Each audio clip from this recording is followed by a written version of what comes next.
रमन और घर की सफाई। एक दिन रमन के घर पर। रमन, आज इतवार है, घर की सफाई करने में मेरी मदद करो। मर गए, कमली मुझसे काम कराना चाहती है। ऐसा सोचकर रमन बाहर रखे ड्रम में घुस जाता है। इस ड्रम में छुप जाना चाहिए, जब सारा काम हो जाएगा मैं बाहर निकल आऊंगा। घर के अंदर पता नहीं वह कहाँ गायब हो गया, मैं खुद ही सफाई कर लेती हूँ। इस ड्रम में कूड़ा फेंक देती हूँ, घर से कचरा निकलता ही आ रहा है। तभी ट्रक रोको, उस ड्रम में रखा कूड़ा ले जाना है।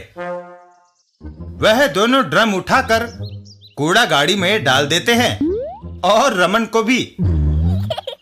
परिणाम स्वरूप ट्रक रोको। म्युनिसिपैलिटी कूड़ा विभाग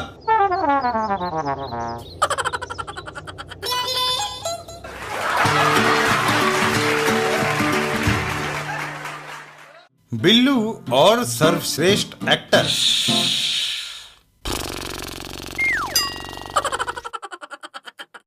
रामलीला।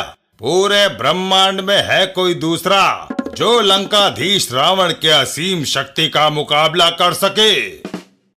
स्टेज के पीछे। गब्दू, अगले दृश्य में तुम्हें जाना है। सर्वोत्तम एक्टर को मिनिस्टर इनाम देगा, पर मुझे शक है कि तुम्हारा रिहर्सल भी ठीक से हुआ है। यार बिल्लो, खाना ज्यादा खा लिया था, पेट में गड़बड़ी के कारण कुछ कर नहीं पा रहा। गब्दू उठकर बाहर की ओर चल देता है। बरामदे में बैठे नत्थू चौकीदार से हाजमे की गोली खाकर आता हूँ। बरामदे में लगता है वह कहीं चला गया है, बेंच पर उसकी बास्केट पड़ी है। गब्दू गोलियां निकालकर खा लेता है। अच्छा हुआ, बास्केट में हाजमे की गोलियां मिल गई। तभी नत्थू काका वहां आते हैं। नत्थू काका, जब तुम नहीं थे मैंने हाजमे की एक गोली ले ली। हैं? हाजमे की गोलियों की शीशी मेरे पास है, वह शीशी नींद की गोलियों की है। हर गब्दू पूरी बात सुनने से पहले सो चुका था। देर हो गई। इधर बिल्लू।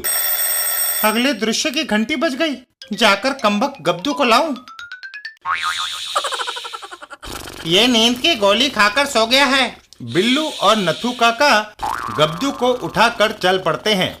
इसे स्टेज पर ले चलो, पर्दा उठने वाला है।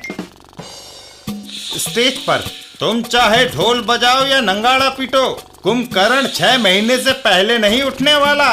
दर्शक गब्दू का अभिनय देख जोरदार तालियां बजाते हैं।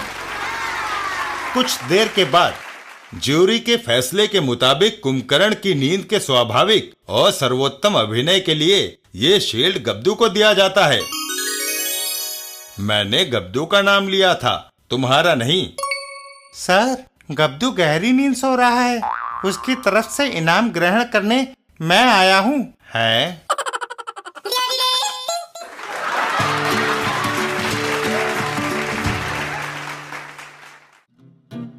पिंकी और दुश्मन।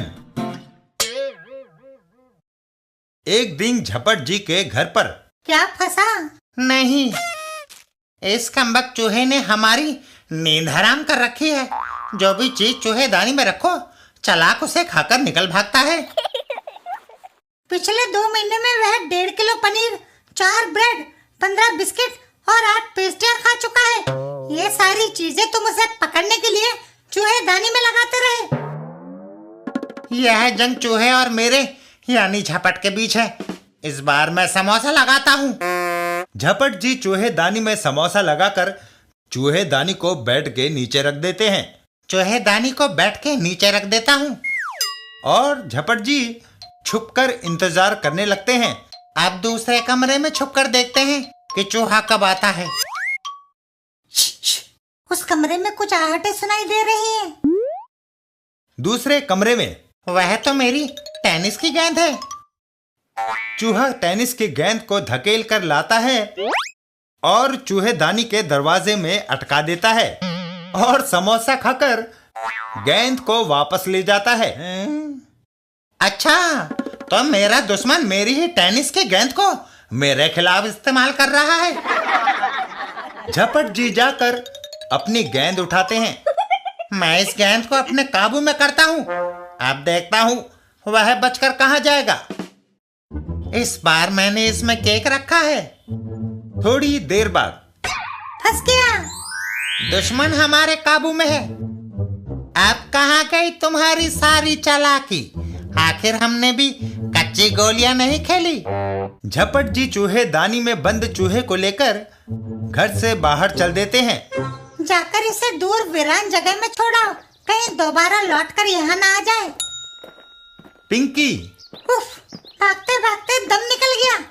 पिंकी, क्या बात है? पिछले कई घंटों से नंदू चौके और छक्के लगा रहा है। गेंद पकड़ने के लिए मैं कभी इधर भागती हूँ तो कभी उधर। गेंद मुझे दो, मैं तुम्हें बताता हूँ उसे कैसे आउट करते हैं। झपट जी चूहेदानी जमीन पर रखकर गेंद हाथ में ले लेते हैं। तभी झपट जी की पत्नी आवाज लगाती है। हाजी, मैंने कहा पहले जाकर चूहे को शहर के बाहर छोड़ाओ।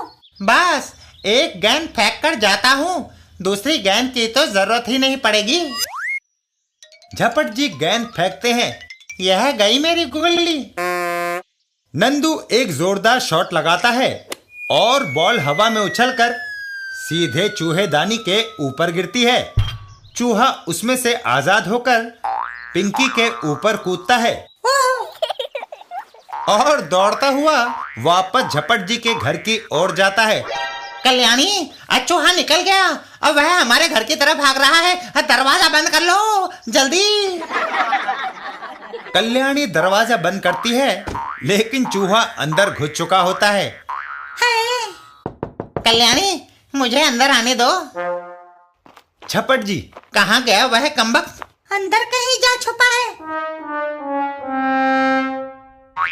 सारी मेहनत बेकार गई।